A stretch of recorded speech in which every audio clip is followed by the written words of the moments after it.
Video class में आपने सीखा था किस तरीके से हम किसी भी संख्या का घन ज्ञात कर सकते हैं।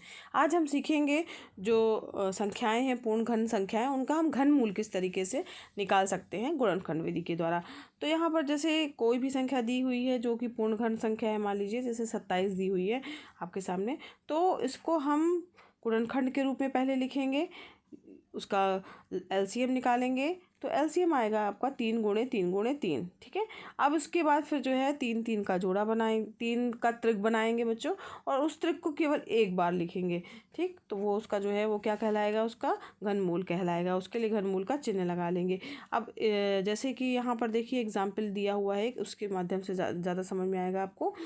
216 दिया हुआ, इसका हमने किस तरीके से घनमूल ज्ञात किया। इसके लिए हमने जो है 216 का जो है वो हमने गुणनखंड किया। 216 का जब हमने गुणनखंड किया तो यहाँ पर हमारे पास में गुणनखंड के रूप में आ गया 2 गुणे 2 गुणे 2 और 3 गुणे 3 गुणे 3। ये पूरा जो है उसका गुणनखंड प्राप्त हो गया है। अब यहाँ पर हमें 3 3 का त्रिक बनाना है। तो यहाँ पर देखिए 2 गुणे 2 गुणे 2, यानी एक त्रिक हमारा ये 2 का बन जा रहा है और एक त्रिक हमारे पास में 3 का बन जा रहा है। तो यहाँ पर जो है जो आपके त्रिक बन रहे हैं उसको हम केवल एक बार लिखेंगे, 2 गुणे 3, ठीक है। 2 एक बार लिखा, 3 लिखा, और यहाँ पर घनमूल का चिन्ह लग जाएगा जो कि आपका ऐसा चिन्ह होता है, ठीक है। और दूसरी तरफ जो है उन त्रिक में से केवल एक एक जो है वो अंक उतर के आएगा। तो यहाँ पर 2 उतर गया और 3 मल्टीप्लाई के रूप में है, तो 2 गुणे 3 यानी 6 जो है इसका आंसर हो गया। इसी तरीके से देखिए इसका जो है वो घनमूल क्या हो जाएगा, 216 का 6 हो जाएगा। अब यहाँ पर 1728 दिया गया है। अब 1728 का हमने यहाँ इस तरीके से जो है वो गुणनखंड निकाला। यहाँ पर देखिए 1728 का जो है वो हम लोगों ने एलसीएम निकाला। एलसीएम निकालने के बाद जो है इसके गुणनखंड किए। गुणनखंड करने के बाद इसको मल्टीप्लाई के रूप में लिखा, 2 गुणे 2 गुणे 2 गुणे 2, 6 बार 2 है और 3 बार 3 है। तो इसके बाद इसका हमने क्या करना है बच्चों, 3 3 का त्रिक बनाना है। 3 के ऊपर जो है लाइन आप खींच लीजिए, एक ये हो गया, दूसरा जो है ये हो गया, और 3 का एक ये हो गया। तो इस प्रकार से हमारे पास 2 गुणे 2 गुणे 3 यानी हमारे पास ये हो गया प्राप्त, और घनमूल का चिन्ह इस तरफ लगेगा और वो त्रिक में से जो है एक एक जो है वो जोड़ा उतर करके लिखा जाएगा। तो 2 गुणे 2 गुणे 3।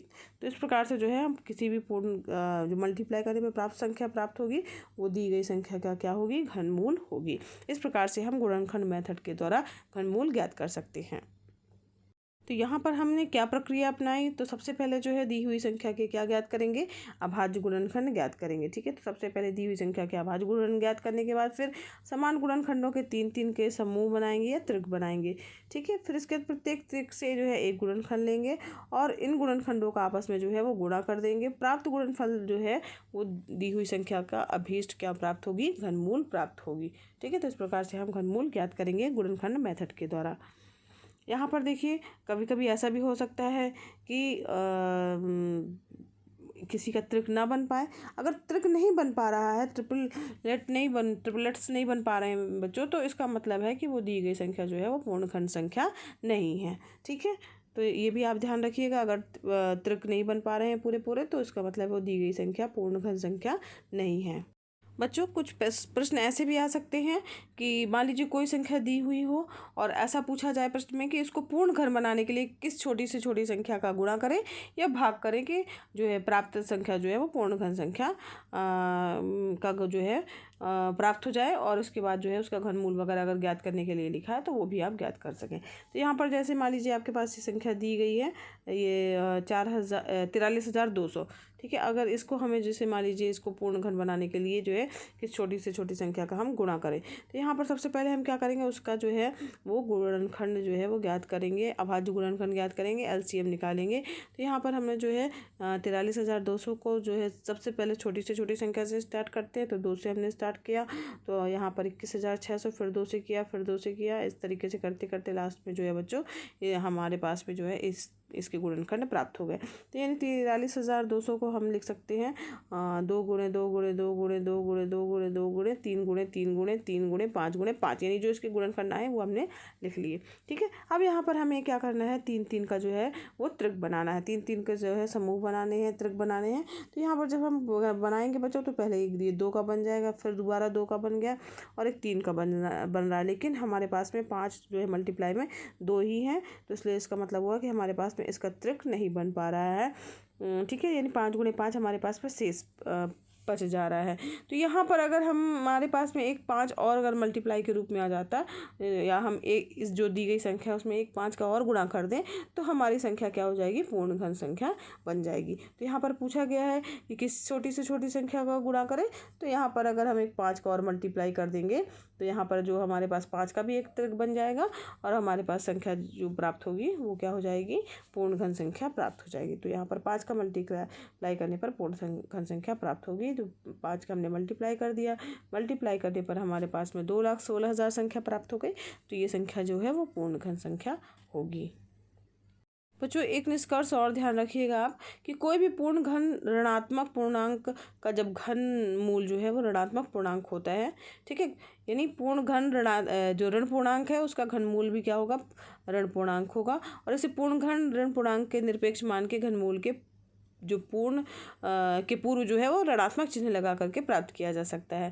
तो यहाँ पर देखिए संकेत के रूप में जो दिया गया है, यहाँ पर घन मूल का चिन्ह बना हुआ है, यहाँ देखिए, यहाँ घातें 3 दी हुई हैं। तो ये जो है अंदर माइनस का चिन्ह लगा तो वो बाहर आ जाएगा, और यहाँ पे चूँकि घन मूल का चिन्ह जो है और क्यूब से कट जाएगा। इसी तरीके से जो है इसमें भी ये भी इसके जो है वो बराबर होगा। तो इस प्रकार से जो है हम इसको लिख सकते हैं। एक और महत्वपूर्ण निष्कर्ष बच्चों ध्यान दीजिए, ए और बी अगर दो धन पूर्णांक हैं, ठीक है, दो पूर्ण घन पूर्णांक है, ठीक है, यहाँ पर अगर ए और बी दो पूर्ण घन पूर्णांक है तो उनका अगर हम क्यूब रूट निकाल रहे हैं या घनमूल निकाल रहे हैं तो उन संख्याओं के अलग अलग घनमूल के गुणनफल के बराबर होगा। तो यहाँ पर इसको भी ध्यान दीजिएगा। अगर किसी भी संख्या का जो है घनमूल निकाल रहे हैं, अगर वो दो अलग अलग जो है पूर्ण घन पूर्णांक के रूप में, तो उनके अलग अलग का घनमूल का मल्टीप्लाई कर देंगे आपस में, तो वो दोनों संख्याओं के गुणनफल के घनमूल के बराबर होगी। अब चलते हैं अपने प्रश्नावली की ओर, अभ्यास 3B की ओर। यहाँ पर देखिए प्रश्न है 8 तथा -8 के घनमूल में कौन सा बड़ा है। तो यहाँ पर 8 और -8 का जो है वो घनमूल निकालेंगे। यहाँ पर अगर हम 8 का जब घनमूल निकालेंगे तो उसको गुणनखंड के रूप में हम लिख सकते हैं बच्चों, 2 गुणे 2 गुणे 2, ठीक है, यानी क्या हो जाएगा, इसका घनमूल 2 प्राप्त हो जाएगा। अब हम -8 का लिखेंगे, अगर -8 का घनमूल निकालेंगे तो -2 गुणे -2 गुणे -2 इसको लिख सकते हैं, और इसका घनमूल क्या प्राप्त होगा, -2 प्राप्त होगा।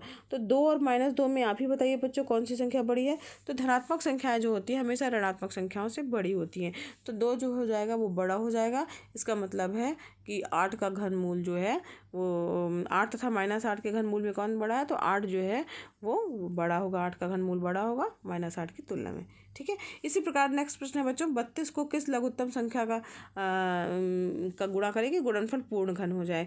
तो यहाँ पर जो 32 संख्या है हमारी, इसके जो है हम क्या ज्ञात करेंगे, सबसे पहले जो है LCM ज्ञात करेंगे। 2 से जाएगा 16 दूनी 32, फिर 2 से जाएगा 8, फिर 4 हो जाएगा, और 2 दूनी 4 और 2 एकम 2। तो यानी हम 32 को किस प्रकार से लिख सकते हैं, 2 गुणे 2 गुणे 2 गुणे 2 गुणे 2, यानी 5 बार आपका 2, ठीक है। अब यहाँ पर हमें क्या करना है, पूर्ण घन बनाने के लिए ध्यान दीजिएगा बच्चों, आपको करना है क्या है, 3 3 का त्रिक बनाना है। ध्यान दीजिएगा, 3 3 का त्रिक बनाना है। तो 3 का समूह बनाना है, तो यहाँ पर हमने 2 के ऊपर एक लाइन खींचेंगे। कहाँ तक, 3 2 को मिलाते हुए एक लाइन खींचेंगे।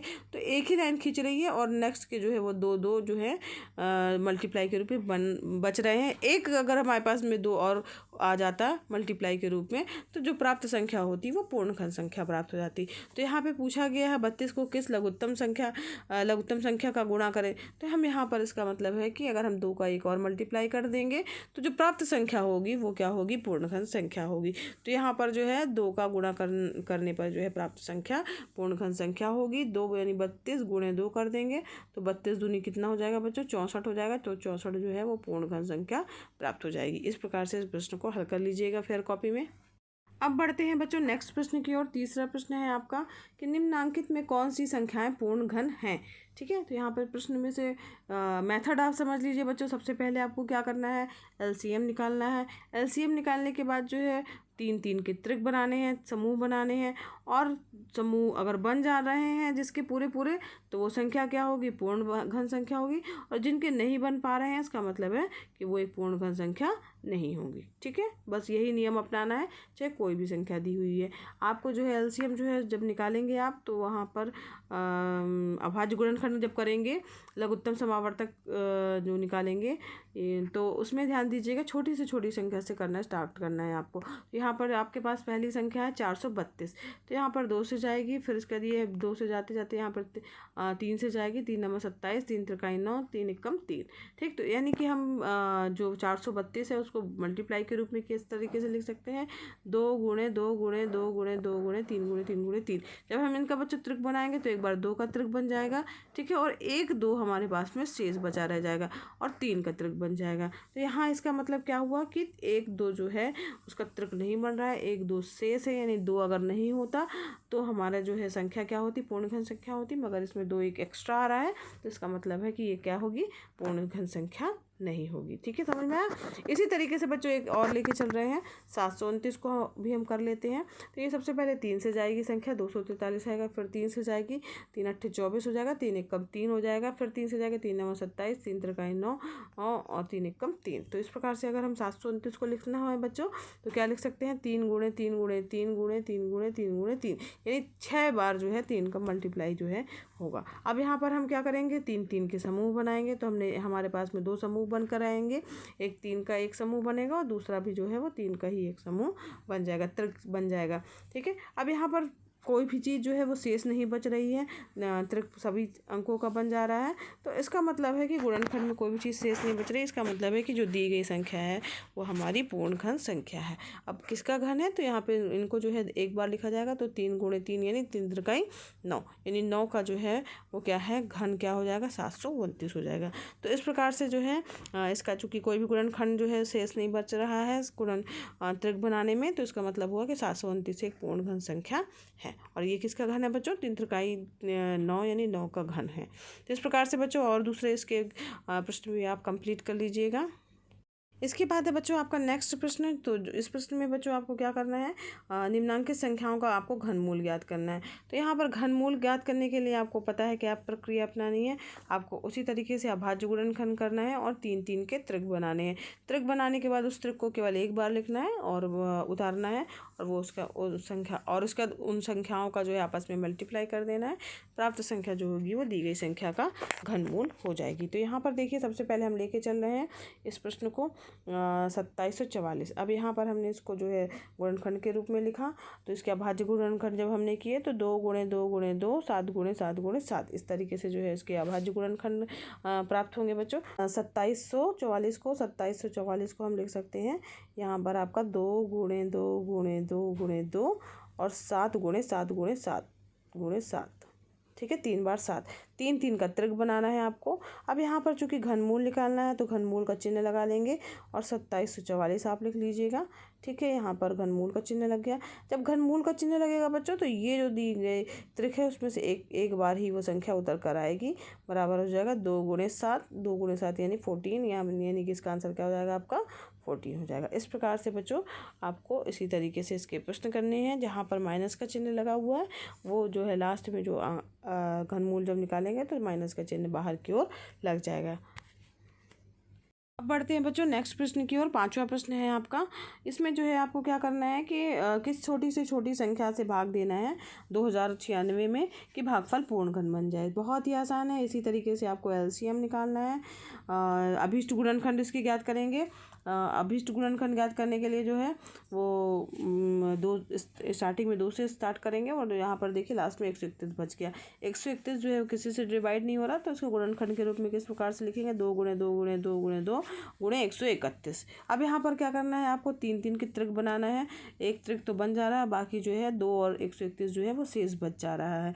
यानी 2 और 131 अगर इसके गुणनखंड में नहीं होता या गुणा के रूप में नहीं होता तो उसका मतलब है कि जो दी गई संख्या थी वो क्या हो जाती, पूर्ण घन संख्या प्राप्त हो जाती। क्योंकि यहाँ पर पूछा गया है कि किस संख्या का भाग दें, तो यानी इसमें से 2 और 131, 2 गुणे 131 यानी कितना हो गया, 262 का भाग दे देंगे तो भागफल क्या हो जाएगा बच्चों, पूर्ण घन संख्या प्राप्त हो जाएगी। तो यहाँ पर जो है भाग देंगे तो क्या हो जाएगा आपका, पूछा है कि कौन सी छोटी छोटी संख्या, तो उत्तर आप अलग से लिख दीजिएगा। अतः अभीष्ट छोटी से छोटी संख्या 262 होगी। ठीक है, इसी तरीके से इस प्रश्न को करना है बच्चों। इसके नेक्स्ट वाला प्रश्न भी बच्चों इसी तरीके से पूछा गया, बस उस पर अंकों को चेंज कर दिया गया है। बढ़ते हैं। इसके बाद बच्चों बढ़ते हैं प्रश्न नंबर 7 की ओर। 9000 में किस लघुत्तम संख्या का गुणा करने पर गुणनफल पूर्ण घन बन जाए। तो यहाँ पर 9000 का हम क्या निकालेंगे, अभी तो गुणनखंड ज्ञात करेंगे और गुणनखंड ज्ञात करने के बाद उसको त्रिक बनाएंगे। त्रिक बनाने के बाद जो संख्या बच रही है आपके पास में वो है हमारा 3 गुणे 3, यानी कि 3 गुणे 3 यानी 9 जो है वो बच जा रहा है। तो यहाँ पर किस लघुत्तम संख्या का गुणा कर रही है ना, तो गुणा करने के लिए बात हो रही है। तो यहाँ पर जो है अगर हमारे पास में एक संख्या 3 और आ जाए तो यहाँ पर 3 3 का त्रिक जो है वो कंप्लीट हो जाएगा। तो यहाँ पर इसका मतलब हुआ कि 3 वह संख्या है जिसका जो है वो 9000 में मल्टीप्लाई करने पर जो है प्राप्त संख्या जो होगी वो क्या होगी, पूर्ण घन संख्या प्राप्त हो जाएगी, क्योंकि उसके जो भी जो है वो सारे 3 3 के त्रिक जो हैं वो बन जाएंगे। तो इस प्रकार से इस प्रश्न को करना है। इसके बाद नेक्स्ट प्रश्न बच्चों 8वां प्रश्न भी जो है वो इसी तरीके का है। तो यहाँ पर छोटी से छोटी प्राकृतिक संख्या ज्ञात करनी है किसका गुणा करे कि गुणनफल पूर्ण घन बन जाए, और साथ ही जो नई संख्या मल्टीप्लाई करने के बाद आएगी उसका घनमूल भी ज्ञात करना होगा। प्रश्न नंबर 8 की बात कर रहे हैं। और इसके इसी तरीके से बच्चों इसका 9वां 10वां और 11वां प्रश्न भी है। इसमें सीधे घनमूल ज्ञात करना है, मल्टीप्लाई के रूप में लिखा गया है। तो यहाँ पर देख लेते हैं हम लोग क्वेश्चन को। इसके बाद जो है ये लास्ट प्रश्न है आपका। तो इसमें देखिए एक दिया गया है जो प्रश्न आपका, इसमें है आपका 125 और गुणे 343 दिया है, इसका पूरे का घनमूल ज्ञात करना है। तो यहाँ पर चूँकि जो दो संख्याएं दी गई हैं वो अलग अलग भी जो हैं वो किसी की क्या है घन संख्याएं हैं। तो यहाँ पर 125 को 5 गुणे 5 लिख सकते हैं, 5 गुणे 5 गुणे 5 लिख सकते हैं, और 343 को जो है वो 7 गुणे 7 गुणे 7 लिखेंगे। समूह का जो है वो त्रिक बनाएंगे, तो एक 5 का त्रिक बनेगा, एक 7 का त्रिक बनेगा। संख्या क्या हो जाएगी, 5 गुणे 7 यानी 35, यानी इसका आंसर क्या हो जाएगा, 35 हो जाएगा, यानी पहला विकल्प इसका सही हो जाएगा। इस प्रकार से बच्चों हमारी अभ्यास 3B के सभी प्रश्न लगभग कंप्लीट हो गए हैं। तो इनको आप फेयर कॉपी में कर लीजिएगा। उम्मीद है कि आपको अच्छे से समझ में भी आ गया होगा किस तरीके से हम जो है वो गुणनखंड विधि के माध्यम से जो है वो घनमूल ज्ञात करते हैं। तो आज की वीडियो क्लास में बच्चों बस इतना ही। अगर पढ़ाना पसंद आया हो तो वीडियो को जरूर लाइक कीजिएगा। आपके लिए वीडियो हेल्पफुल लगी हो बच्चों तो वीडियो को जरूर लाइक कीजिएगा। चैनल पर नए हैं तो चैनल को सब्सक्राइब कीजिए, साथ ही दूसरे बच्चों को भी शेयर कीजिए, क्योंकि ये वीडियो क्लासेस बच्चों फ्री हैं। तो आप भी इसका लाभ लीजिए, अपने फ्रेंड्स को भी शेयर कीजिए ताकि वो भी इसका लाभ ले सके। धन्यवाद बच्चों, मिलते हैं नेक्स्ट वीडियो क्लास में।